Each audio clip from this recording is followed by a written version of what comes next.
بسم اللہ الرحمن الرحیم۔ السلام علیکم۔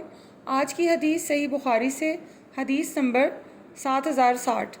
نبی کریم صلی اللہ علیہ وآلہ وسلم مدینہ کے محلوں میں سے ایک محل پر چڑھے، پھر فرمایا کہ میں جو کچھ دیکھتا ہوں تم بھی دیکھتے ہو؟ لوگوں نے کہا کہ نہیں۔ حضور نے فرمایا کہ میں فتنوں کو دیکھتا ہوں کہ وہ بارش کے قطروں کی طرح تمہارے گھروں میں داخل ہو رہے ہیں۔ صحیح بخاری کی حدیث نمبر 7056۔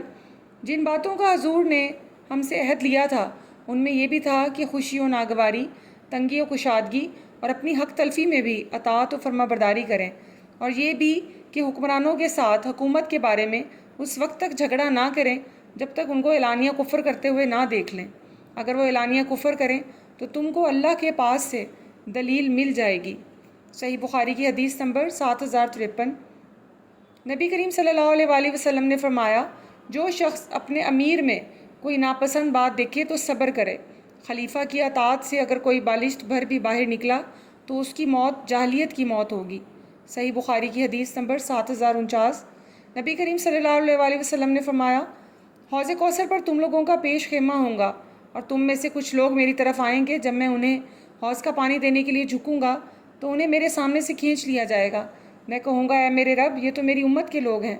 اللہ تعالیٰ فرمائے گا، آپ کو معلوم نہیں کہ انہوں نے آپ کے بعد دین میں کیا کیا نئی باتیں نکال لیں۔ صحیح بخاری کی حدیث نمبر 7084۔ لوگ رسول اللہ صلی اللہ علیہ وآلہ وسلم سے خیر کے بارے میں پوچھا کرتے تھے، لیکن میں شر کے بارے میں پوچھتا تھا، اس خوف سے کہ کہیں میری زندگی میں ہی شر نہ پیدا ہو جائے۔ میں نے پوچھا، یا رسول اللہ، ہم جاہلیت اور شر کے دور میں تھے، پھر اللہ تعالیٰ نے ہمیں اس خیر سے نوازا، تو کیا اس خیر کے بعد پھر شر کا زمانہ ہوگا؟ حضور نے فرمایا کہ ہاں۔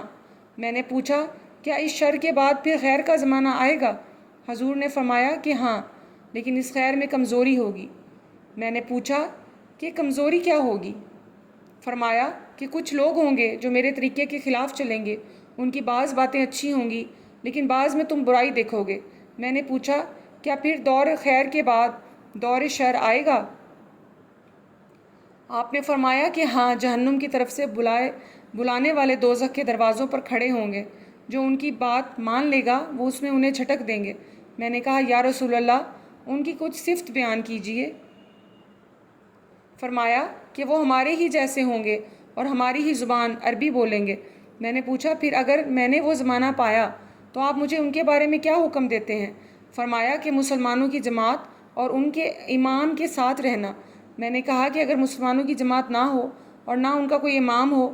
فرمایا کہ پھر ان تمام لوگوں سے الگ ہو کر خواہ تمہیں جنگل میں جا کر درختوں کی جڑیں چبانی پڑے، یہاں تک کہ اسی حالت میں تمہاری موت آ جائے۔